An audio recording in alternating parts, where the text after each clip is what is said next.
in a state of movement as we speak. The rust is actually a slow fire happening on the metal. So I think these oxidation like on the spiders. Around. They like to live there. They like to travel. They're traveling spiders. Yeah. Okay, we're going. Oh. So my cup shop absorber's right here too. I'm gonna show you this. She rides a bicycle, and an old one at that. A little flat mow. Yes. So you do own a car, though, right? Yeah. And you choose not to drive it because of the outrageous gas prices we have up here. Pretty much, yeah. Yeah, I know how you feel. I guess there's been a real campaign to find out why the prices aren't so high, and they've had a series of answers for that from different individuals. I guess Terry Farmer was interviewed by a certain radio personality, and they pretty much came to the realization that it's they're privately owned, and they set the prices that they want, you know, that they have the choice of doing it. But because of the supply and demand and the amount of cars and how we get our gas really determines what the prices go up here. Apparently our refinery that we buy from, in Humboldt County, is in Richmond. And it's a small plant, but that's where we get our stuff. You want to hear what I think it's all about? What do you think it's all about? The government knows that fossil burning of fuel is killing the earth. They know it. So I think what they did is they had their world meeting, and they told the oil producers, look, we got to cut this shit down by like 10%. And if we do that, then you can raise your price and produce less oil, so you're not going to lose any money. And the earth is going to last a little bit longer. I think that's what they got figured out. That's pretty deep conspiracy theory there, my friend. Well, it's not necessarily conspiracy, but, you know, they don't have to tell us what's really happening. You know? Well, they don't have to tell us. And if we ask, they still don't have to tell us. Right. Because it's a government secret. Yeah, they're politicians, and they get to hide behind a funny little cloak. They got the invisible thing, you know? Uh-huh. Yeah, invisible cloaks. It's called ledgers. You know?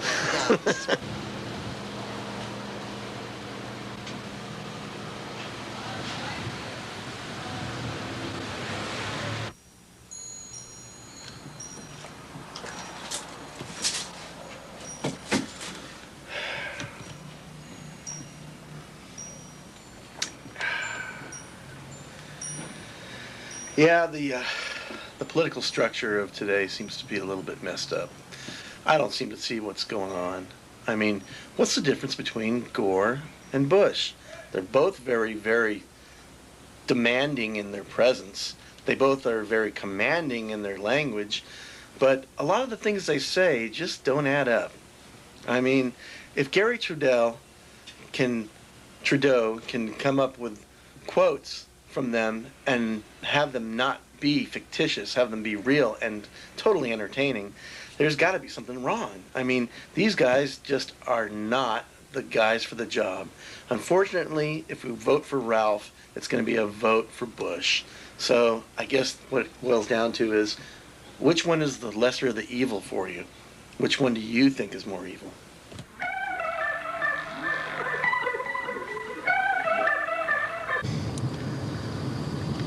So they're going to do a thing on VH1 with the remaining member of the Doors, and they're going to have a bunch of guys subbing for Jim Morrison, like Stone Temple Pilots singer and Perry Farrell.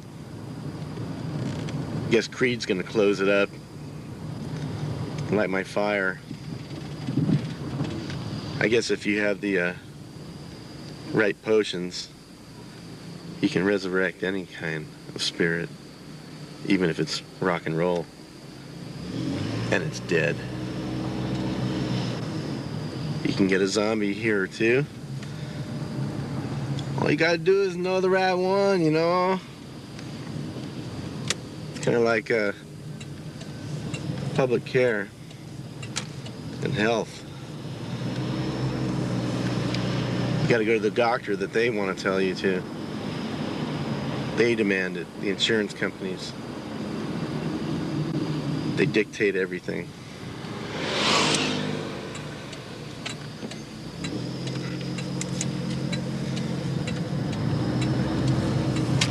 All I gotta say is Jim Morrison is rolling in his grave.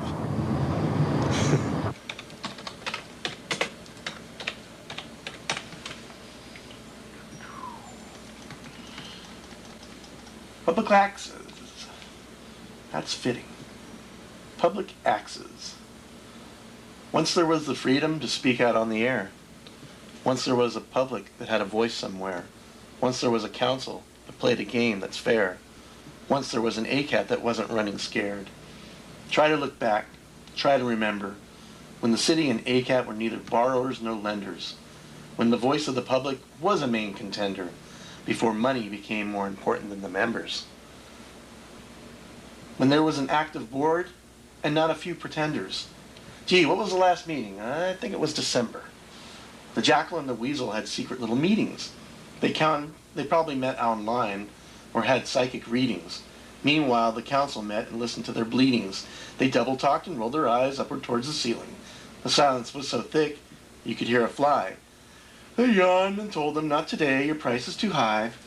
But if you're giving away a station, we'll consider it once you die. The Jackal gathered up his papers and made a safe retreat. His edge was a little frayed. He didn't get his meat. So back to the board, he went to suckle on their teats. Like sloths on the tree, they hung onto their seats. And then they let the Jackal and the Weasel suck up all the sweets. And the council wrote up a plan to eliminate the freaks. They were tired of the chatter, the grunts and the squeaks. The Jackal and the Weasel were happy to oblige. Here's our demands. Hey, we have our pride. Voices of reason were quickly to be hushed. And when they wouldn't quiet down, they got the bums rush. A lawyer even told them the plan was a mistake. But the board were bored and they took what they could take. Entropy befell the disunited board. The votes were unbalanced because one hit the door. The Jackal and the Weasel kept chanting more, more, more. And ACAT bent over like a $5 whore.